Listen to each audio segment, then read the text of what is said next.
You know, for literally thousands of years, people have been wrestling with this massive tension between our own sense of free will and the idea of an all-powerful God. Are we really the ones writing our own stories? Or are we maybe just playing a part in a script that was finished long before we ever showed up? I mean, think about it for a second. Is your destiny something you forged for yourself, or was it all laid out for you?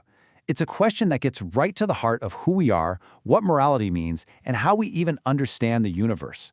Are your choices really yours, or is every single decision, every win, every loss, just part of some grand, pre-written plan? And look, if your head is already spinning a bit, you are definitely not alone. A quick look at any theology forum, like this post here, shows you this isn't just some abstract puzzle for philosophers. For so many people, it's a real personal struggle to figure out how faith and life fit together. So here's how we're going to tackle this in this explainer. First, we'll get our terms straight. Then, we'll dive into the powerful case for God's total control.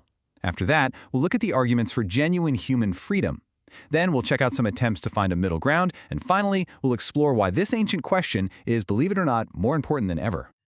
Right, let's get into it. Before we can really understand the fight, we have to get a crystal clear picture of the two heavyweights in the ring.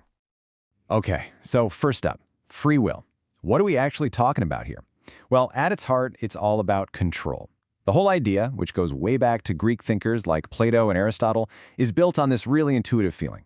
For you to be properly praised or blamed for something, the choice had to be, in some real sense, up to you. Then you've got the other side of the coin, predestination. This is a big theological idea. It's the teaching that before the universe even existed, God had already decided the final, eternal destiny of every single person and angel, who gets saved and who doesn't. All right, so with those definitions in mind, let's really dig into one side of this argument. The case that everything that happens is ultimately because God willed it to happen. This view has a name, divine determinism. So, divine determinism. The big idea here is that nothing, and I mean nothing, in the entire universe happens by accident.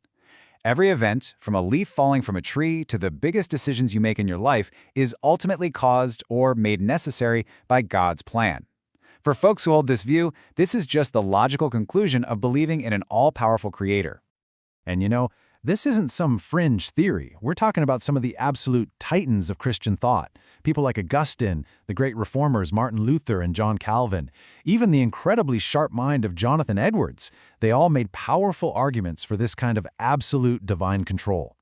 And this quote from Martin Luther, wow, it really gets to the heart of just how radical this idea is. He wasn't just saying our will is a bit weak. He argued that after humanity's fall into sin, our will became completely enslaved. It can't choose good on its own. It's always serving one master or another, be it God or evil.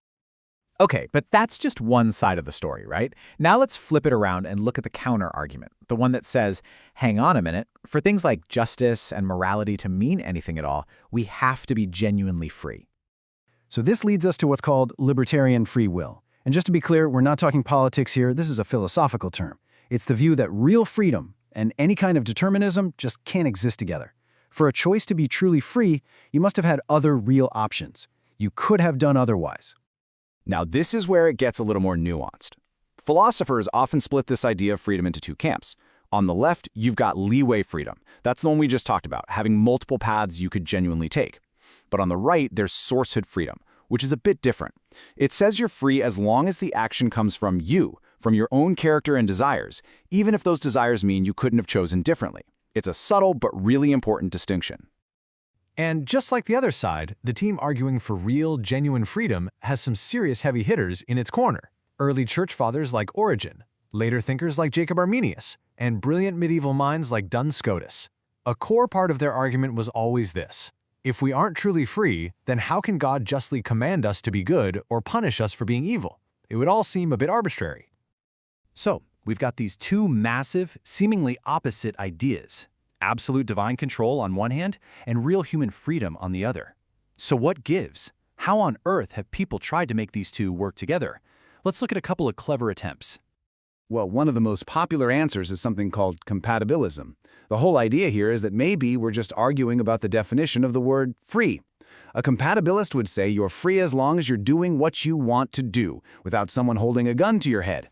It doesn't matter if God was the ultimate cause of you wanting that thing in the first place. Freedom isn't about choosing your desires, it's about acting on them.